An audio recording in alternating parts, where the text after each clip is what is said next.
एक छोटा सा गांव था। यहाँ रोहन और सिला रहते थे। रोहन शरारती था, सिला बहुत ही चालाक थी। दोनों दोस्त थे, वे हमेशा नए रोमांच की तलाश में रहते थे।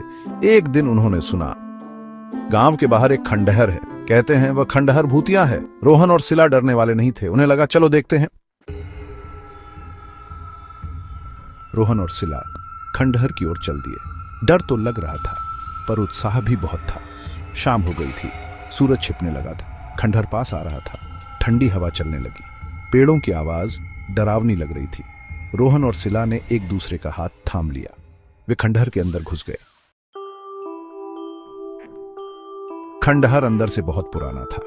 दीवारें टूटी हुई थीं, जाले लगे हुए थे। अचानक एक आवाज आई, कौन है वहां? रोहन और सिला डर गए। उन्होंने देखा, एक भूत सामने खड़ा था। लेकिन यह भूत अलग था। यह हंस रहा था। यह बोला, डरो मत, मैं भूतिया हूं, मैं बहुत मजाकिया हूं।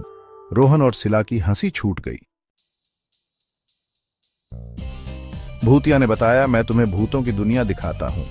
उसने अपनी छड़ेढ़ी घुमाई। सब कुछ घूमने लगा। जब रोहन और सिला ने आंखें खोलीं तो वे एक नई जगह पर थे। ये भूतों की दुनिया थी। यहां सब कुछ चमकीला और रंगीन था। भूत नाच रहे थे, गा रहे थे और हंस रहे थे। सेक्शन 5, भूतिया पार्टी। भूतिया ने रोहन और सिला का परिचय अपने दोस्तों से करवाया। कुछ भूत मोटे थे, कुछ पतले थे, कुछ चश्मे पहने थे तो कुछ टोपी। सभी बहुत मजाकिया थे। रोहन और सिला भूतों के साथ नाचे, गाए और खूब मस्ती की। उन्होंने भूतियां खाने का भी आनंद लिया। यह हवा से भी हल्का था। सेक्शन 6, खतरनाक भूत।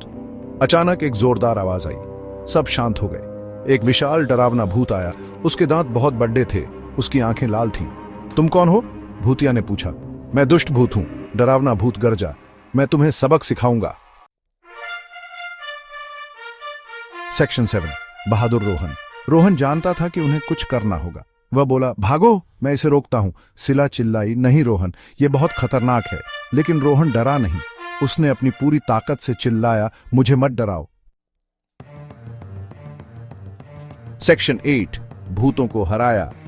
रोहन की आवाज से दुष्ट भूत हैरान रह गया।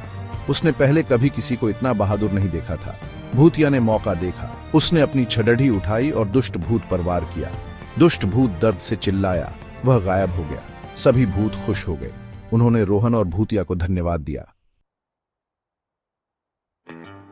सेक्शन 9, घर वापसी। भूतिया ने रोहन और सिला को वापस भेज दिया। उसने कहा, तुम दोनों बहुत बहादुर हो। मुझे तुमसे मिलकर बहुत खुशी हुई।